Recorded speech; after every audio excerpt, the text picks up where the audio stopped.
NSC কর্তৃক গঠিত তদন্ত কমিটির রিপোর্টকে ত্রুটিপূর্ণ মন করা ও আইনি ভিত্তিহীন আখ্যা দিয়ে তা সরাসরি প্রত্যাখ্যান করেছেন নির্বাচিত সভাপতি আমিনুল ইসলাম বুলবুল। একই সাথে নিজেকে বিসিবির বৈধ সভাপতি দাবি করেছেন তিনি। এক জরুরি বিবৃতিতে এসব জানান বুলবুল। সেই সাথে তামিমের এডহক কমিটি অবৈধ দাবি করে আইসিসির হস্তক্ষেপ চান তিনি। আকাশুজ্জামানের report. Colour expert dark sap এবং মাইল্ড অন হ্যান্ডস টেকনোলজি সমৃদ্ধ অরিক্স অ্যাডভান্স ডিটারজেন্ট পাউডার আপনার লন্ড্রি এক্সপার্ট। 6 অক্টোবর 2025 সালে বিসিবি নির্বাচনে সভাপতি নির্বাচিত হন আমিনুল ইসলাম বুলবুল। অনিয়মের অভিযোগ তুলে সেই নির্বাচন প্রত্যাখ্যান করেছিলেন তামিম ইকবাল সহ সংগঠকদের বড় অংশ। নতুন সরকার আসার পর বিসিবি নির্বাচন পর্যালোচনার জন্য 5 সদস্যের তদন্ত কমিটি গঠন করে জাতীয় ক্রীড়া পরিষদ। তামিমদের সেই সময়ের অভিযোগের সত্যতা পেয়ে বুলবুলের বোর্ডকে ভেঙে দিয়ে নতুন অ্যাডহক কমিটি গঠন করেছে এনএসসি। 3 মাস মেয়াদী এই কমিটির সভাপতি হয়েছেন সাবেক অধিনায়ক তামিম ইকবাল।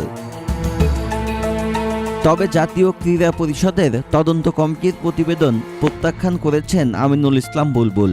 তিনি একে সাংবিধানিক কু বলে অভিহিত করেন। পুরো প্রক্রিয়াটিকে ত্রুটিপূর্ণ ও আইনগতভাবে অগ্রহণযোগ্য আখ্যা দিয়ে এ বিষয়ে আইসিসির হস্তক্ষেপ দাবি করেন।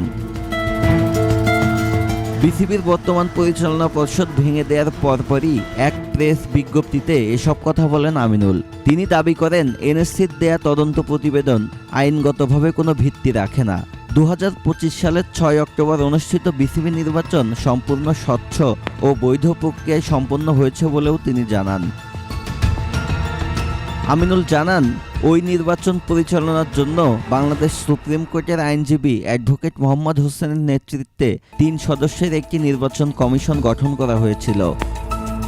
তামিম সহ 14 ক্লাবের আপত্তি সে সময় আধা বিচারিক প্রক্রিয়ায় নিষ্পত্তি করা হয়। আইসিসির সংবিধান অনুযায়ী সদস্য বোর্ডগুলোকে সরকারি হস্তক্ষেপ থেকে মুক্ত রেখে পরিচালিত হতে হয়। যুব ও ক্রীড়া প্রতিমন্ত্রী আমিনুল হকের উদ্যোগে হওয়া এই তদন্তকে রাজনৈতিক উদ্দেশ্য প্রণোদিত বলে অভিযোগ করেন বুলবুল। বিবৃতি শেষে আমিনুল সতর্ক করেন, সরকারের এই হস্তক্ষেপ বাংলাদেশ ক্রিকেটের আন্তর্জাতিক ভাবমূর্তি ক্ষুণ্ণ করবে। নির্বাচিত সভাপতি হিসেবে হাইকোর্টের রায় না হওয়া পর্যন্ত তিনি বিসিবির একমাত্র বৈধ সভাপতি বলে দাবি করেন আমিনুল ইসলাম। আকাশুজ্জামান, 21 টেলিভিশন।